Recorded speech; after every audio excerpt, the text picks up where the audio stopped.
After a Syrian Muslim refugee slashed the throats of a few middle-aged people at the Festival of Diversity, the German government has announced that it will ban knives over 3 inches long. The ISIS terrorist was one of over 1 million migrants who had invaded Germany while claiming to be refugees. The migrant was also one of the many scheduled to be deported, but was not. All that the Muslim terrorist had to do to evade deportation was leave government housing when the authorities came looking for him. And then when the military-age Arab Muslim migrant came back, the deportation order had expired and he couldn't be deported. Undeported Muslim refugees have been one of the largest sources of terrorism, crime, and violence in Europe. So the German government is proposing a ban on knives over 3 inches. After laying a white rose at the site of the Diversity Festival slashing that left 3 dead and 8 wounded, Chancellor Olaf Scholz promised rapid action would be taken against knives. Right now, people in Germany can carry knives up to 4.7 inches long. The law will be modified so that they can only carry knives up to 2.4 inches long. No one appears to have considered the possibility that Muslim terrorists on the way to killing as many infidels as possible might violate the law and carry a concealed knife of 4 inches or longer. Such thoughts are unthinkable. However, the authorities are also proposing knife-free zones around railway stations and other areas where stabbings and slashings tend to happen to finally put an end to the violence. In May, an Afghan Muslim refugee had attacked a counter-jihad rally in Germany, stabbing and slashing attendees along with a police officer who had tried to restrain the anti-migrant activists from fighting back against the Muslim refugee trying to kill them.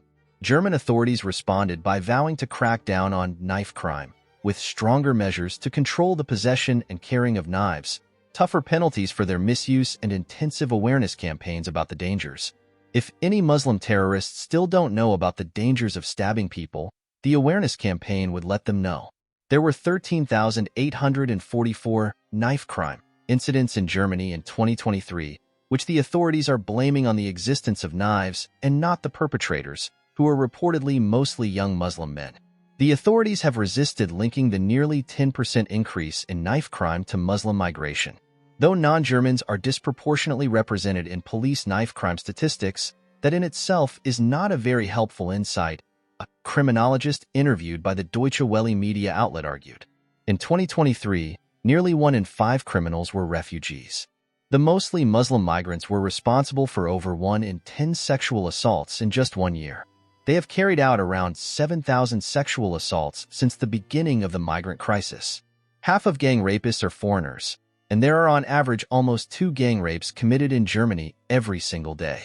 In North Rhine-Westphalia, the state where the latest Muslim terrorist attack took place, 1 in 3 sex offenders, half of shoplifters and burglars, and 4 out of 5 pickpockets were foreigners. Typical of this kind of violence was an altercation between 2 Arab Muslims, which ended with one of them stabbed in Magdeburg, migrants fighting with knives in a refugee center in Bavaria, and a litany of young foreign men confronting and stabbing each other all across Germany. But locating the source of the problem is probably not a very helpful insight. In the UK, people sharing such insights are being locked up even as Islamic terrorists are being freed. The German government is more moderate than the Marxist lunatics at Whitehall. Prime Minister Keir Starmer and Justice Minister Shabana Mahmood, a supporter of Islamic terrorism, have decided to ruthlessly suppress all British opposition to mass migration with raids and prison sentences.